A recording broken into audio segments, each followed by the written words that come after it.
Step 4 of quantum leaping is clearing and collapsing of the old timeline.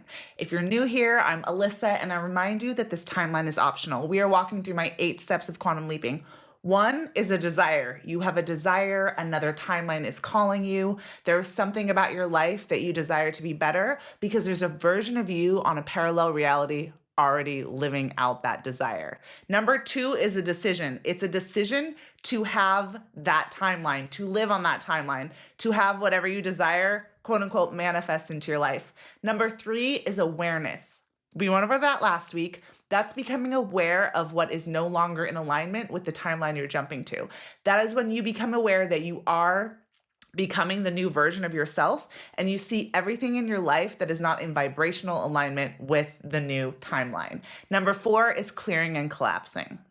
Clearing and collapsing is where we actually let go of the old timeline. We let go of the old identity and we let go of what is no longer in a frequency match with the timeline we're jumping to. When you are quantum jumping and wanting to get to a higher timeline, it is a higher vibration timeline. Assuming you want to go to a timeline that's better, and why would you want to go to a lower vibration timeline? You wouldn't want to. Anything that you want is on a higher vibrational frequency, and there's 2 reasons why you are not yet existing in that timeline. 1, you don't have the same beliefs as the version of you already living in that parallel reality, and you are not at the same vibrational frequency as them. How do I know? Because if you had the same beliefs, you were at the same vibrational frequency, and you had the same desires, you would be existing in that timeline. The version of you that is living out what you desire, whether it's a timeline where you're with your soulmate, you have your dream career, you're wealthier, you look better, you're healthier, they have different beliefs about reality and themselves, and they have a higher frequency. They've raised themselves up to believe that they can exist on that timeline. They have the identity of the version of them that lives on that timeline, and that's why they live there. So you need to shift your identity, you need to let go of what is holding you down vibrationally, and you need to shift your beliefs. So clearing and collapsing.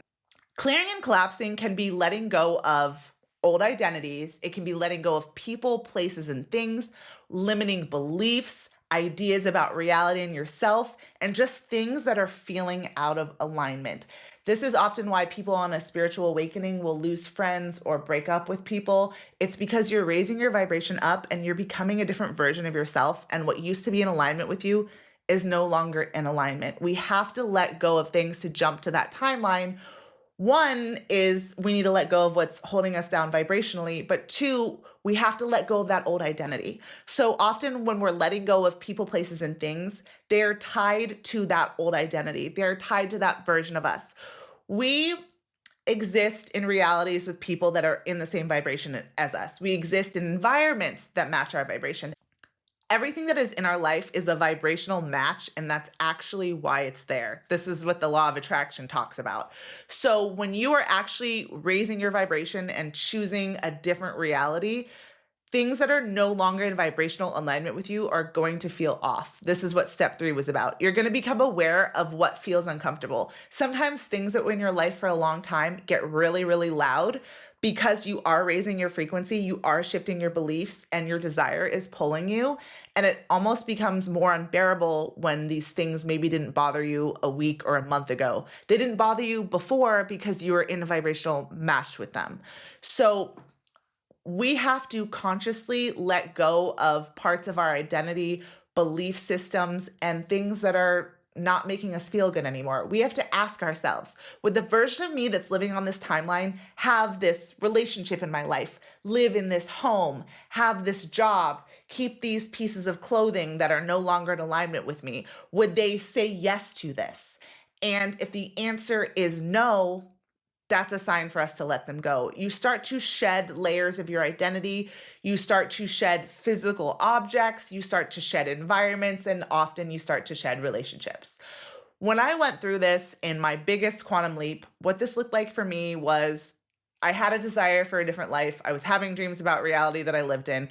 I decided that even though I didn't know I would actually jump to that reality, which I'm in now, I had a decision that my life needed to be different. The things that were no longer in alignment became so loud for me. And the first step of my quantum leap was actually I moved out of the house I was in. I now live in the actual house that I saw in my dreams, which is weird, but I didn't immediately jump near the beach. I didn't immediately jump to this home. I didn't immediately jump to this life. But what I did realize was the city I was living in, the people I was living in, the relationship I was in, the how my house felt, the people that I was around, the environment that I was in, that had been a match for me at one time, and it became unbearable. I didn't like the city that much to begin with, but my first step was actually just moving to a different city. Now, it was still LA County. It's not like I moved across the country, but I knew that the people I was around, I wasn't in a match. I wasn't in a vibrational match with them. And this is nothing about like there's something wrong with them. It's that we were on different frequencies and, they didn't want me around either because we weren't a vibrational match. So I chose to move. And that was part of my leap. It was collapsing. This doesn't work for me. I wasn't in my dream home yet, but I knew that this wasn't good. So let me take a bridge jump to a different city. That helped with my quantum leap. The next thing was I actually let go of a relationship. And this was the hardest because at one time, this had been a great relationship for me. But the identity that I had, the parallel timeline that I literally had dreams about, I was in a relationship that felt different. I was in a home that felt different. I was different. I was a different version of me. And I knew that that relationship, we were not a match anymore. And so I had to let that go. So when I was in the stages of clearing and collapsing, the hard part about this stage is the new timeline hasn't showed up yet. When you make a decision to timeline jump and you let go of things, you actually jump before reality reflects that back to you. When you are actually acting as the new version of you, when you have actually raised your vibration up and you are making different decisions, you are making decisions of the version of you that lives on that timeline, you are in a sense on that timeline, or if you're not on the old timeline anymore, but it doesn't show up yet. This is when the old timeline often calls you back because it feels like isn't what I want anymore, but at least I knew what to expect. And I didn't know that I was going to jump to this timeline. I just knew that the life I was in, I was not a match for anymore, and I was not happy. But I let go of things and the new stuff hadn't shown up yet. I did move, but the new home hadn't shown up yet. I let go of a relationship. The new guy didn't show up yet. And I also did a lot of clearing and collapsing work, like shadow work. I was doing hypnosis, TBM, plant medicine ceremonies. A lot of that did help me, but now the realizations I'm having about quantum leaping are if shadow work is calling to you and it is something that you believe, if shadow work is calling you and you can ask your own intuition and feel like this is what you should be doing, it can absolutely help you quantum leap. I used to think it was necessary. Now I don't think it's necessary anymore. What is more necessary is collapsing the old identity.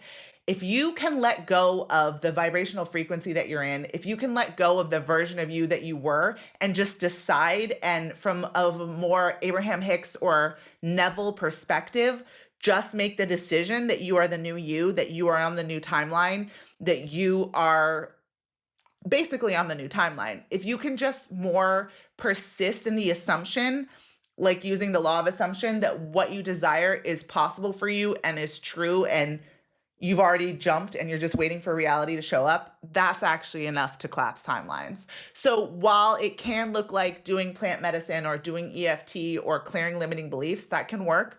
But what happened to me was that did help for a while. And then I kind of got addicted to shadow work. And I kept thinking that I needed to clear one more limiting belief to jump to this timeline. I needed to do one more thing to get where I was going.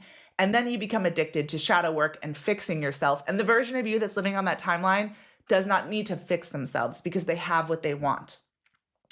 You want to ask yourself, would the version of me that lives on this timeline be saying yes to this? Would they be doing this? Would they be hanging out with this person? Would they be living here? Would they be wearing this? And if the answer is no, that's something you need to clear and collapse. Sometimes shadow work is your portal. Other times it's your excuse. If you're in step 4 of a quantum leap, if you are aware of what is no longer in alignment with you, ask yourself, ask that version of you living on that timeline. You can just do this in meditation and you will get some guidance, whether you get it directly during the meditation or you get it later in your day. Ask them what they would be saying yes to and what they would be saying no to. Ask them what they had to let go of in order to get where they are. Ask them what they had to believe about reality and themselves in order to live on this timeline. And let go of anything that is lowering your frequency or making you feel bad. You can also do things to raise your frequency, like meditation, like grounding. If shadow work is something that calls you, that can raise your frequency, but also you can use the law of assumption. You can use Abraham Hicks' teachings where it really is about feeling good, where you're finding the next best feeling thought. My last podcast episode was about how Abraham Hicks has been talking about quantum leaping this whole time. I will link that in the show notes. But basically, it's not going from 0 to 100, but choosing a thought that feels better from where you are is also going to raise your frequency. The version of you that's living on that desired timeline has different beliefs about reality. They have a different vibrational frequency and they have a different identity than you. So number 4 is about collapsing that old identity. You can go through grief while you're letting go of things and while you're letting go of your old self, the version of you that got you here. But it is time to move to your desired reality. It is time to let go of kindergarten and step into middle school. Next week, we're going to be talking about step 5, which is embodiment and persistence. Remember, this timeline is optional. Much love.